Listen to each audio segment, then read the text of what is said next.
Les municipalités jouent un rôle très important dans la gestion responsable des émissions de gaz à effet de serre. Elles sont influentes, peuvent avoir un impact considérable aussi sur les concitoyens. Or, l'organisme Enviro Accès a décerné, dans le cadre de sa assise annuelle de l'Union des municipalités du Québec, sa reconnaissance carbo-responsable à 8 municipalités du Québec. On en parle avec Manon Laporte, qui est présidente directrice générale d'Enviro Accès. Bonjour, Mme Laporte. Bonjour, M. Daniel. Tout d'abord, donc, quelles sont ces municipalités qui ont mérité des prix la semaine dernière par rapport à leurs gestes pour diminuer les gaz à effet de serre? Alors, les premières 8 municipalités qui ont reçu notre reconnaissance carbo-responsable sont la ville d'Asbestos, Quatico, Cowansville, Lac-Mégantic, Magog, Saint-Denis-de-Brampton, Sherbrooke et Waterloo. Donc, ce sont beaucoup pour le moment des villes estriennes, montérégiennes. Oui. C'est un concours de circonstances. Cette région-là a bougé rapidement en termes d'action, mais je vous dirais qu'en ce moment, il y a plusieurs villes au Québec qui s'occupent sérieusement de leurs émissions de gaz à effet de serre. Est-ce qu'il y a vraiment une conscientisation plus grande dans le sud du Québec par rapport aux autres municipalités ou aux autres régions? Bien, moi, je vous dirais, ils sont souvent prêts à bouger plus rapidement. C'est souvent une région où on voit des initiatives comme, par exemple, il y a un prix d'excellence en environnement qui couvre les cantons de l'Est et c'est la seule région qui fait ça. Sinon, il y a un prix au niveau provincial, mais dans les cantons de l'Est, il y a un prix aussi particulier. Donc, les gens, oui, je pense, sont très sensibilisés. Quels sont les gestes posés principalement par ces municipalités pour diminuer leur gaz à effet de serre? Il y a beaucoup d'actions qui peuvent être mises en œuvre. Je vous dirais, c'est très variable. D'abord, au niveau corporatif, comme entité elle-même, ils ont des bâtiments. Donc, ils peuvent travailler sur la réduction de la consommation d'énergie de leurs bâtiments, tout ce qui est efficacité énergétique, meilleure gestion, par exemple, du temps où on va avoir le chauffage, la climatisation. Il y a beaucoup de choses qui peuvent se faire là-dessus. Au niveau de leurs véhicules motorisés, remplacer, par exemple, des véhicules en fin de vie par des véhicules moins énergivores, donc l'option électrique qui est regardée, des choses comme ça. Et je vous dirais aussi, il y a beaucoup d'autres actions qui sont en lien avec la population. Par exemple, faire la sensibilisation d'éviter la marche au ralenti, prévoir des espaces de stationnement pour favoriser le covoiturage.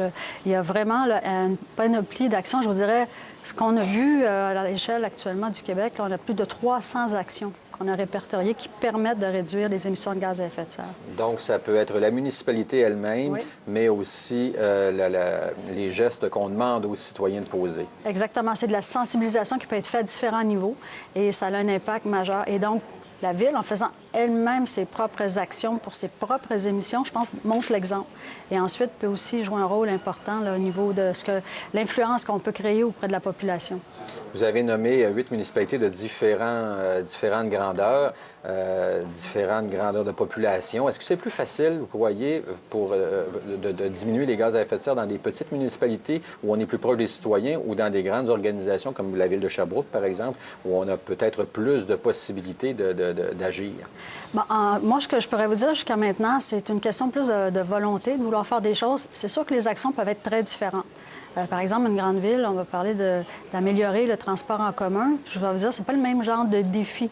Par exemple, dans une plus petite municipalité où souvent, c'est peut-être pas facile de mettre en place des incitatifs ou des façons de faire pour le transport en commun. C'est autre chose. Je vous dirais, les actions sont différentes, mais il y a des choses à faire à tous les niveaux. Dans une grande ville, il va y avoir souvent plus de ressources humaines, plus de gestionnaires pour favoriser la mise en œuvre des actions. Mais dans les petites villes, les gens sont aussi très ouverts et trouvent des moyens originaux de faire des choses vraiment de façon très concrète. Donc moi, je vous dirais, la taille, c'est une chose, mais finalement, chacun peut trouver des actions qui correspondent à leur contexte particulier. Quelles autres régions actuellement semblent les plus avancées dans la gestion responsable des émissions de gaz à effet de serre? Je vous dirais, on n'a pas fait l'exercice pour cibler par région. C'est très... En fait, à l'échelle du Québec, moi, je vous dirais, à vue de nez, là, il y a peut-être facilement 250 villes là, qui ont commencé à faire des travaux dans ce domaine-là. Je pense que c'est répandu. On ne peut pas cibler une région en particulier. Je pense que c'est vraiment un peu partout. On travaille avec des villes dans la région de la Gaspésie, dans l'Outaouais, dans la Beauce, un peu partout. Mais dans le fond, il y a plusieurs étapes avant de dire on a fait ce qu'il faut. Première étape, ils doivent faire leur bilan, donc un inventaire de toutes les sources d'émissions. On doit les quantifier. Ensuite, on va trouver les différentes actions qui peuvent être mises en œuvre. Et là, on va parler de faire un plan d'action de réduction à court terme, par exemple les 5 prochaines années, et peut-être d'autres à plus long terme. On va se fixer un objectif de réduction.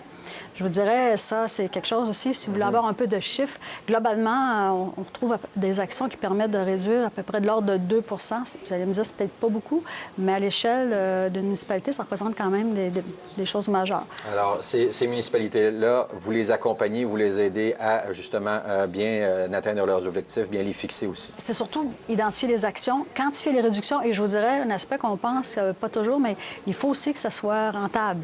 Je vous remercie beaucoup pour ces précisions, Manon Laporte.